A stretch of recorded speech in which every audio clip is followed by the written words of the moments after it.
ধরুন আপনি চেষ্টা করছেন ব্যাংকিং সার্ভিস পরীক্ষায় উত্তীর্ণ হবেন,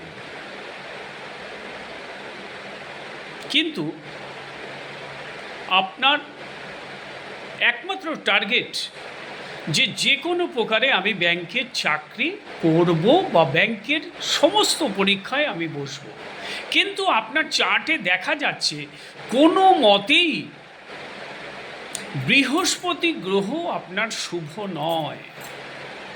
বৃহস্পতি গ্রহ আপনার চার্টে খুবই অশুভভাবে অবস্থান করছে। বৃহস্পতি যেহেতু আপনার অশুভ অবস্থায় অবস্থান করছে, আপনি শত চেষ্টা করেও কোনো দিন ব্যাংকের চাকরিতে উত্তীর্ণ হতে পারবেন না, না, না। এটা আমার চ্যালেঞ্জ রইল।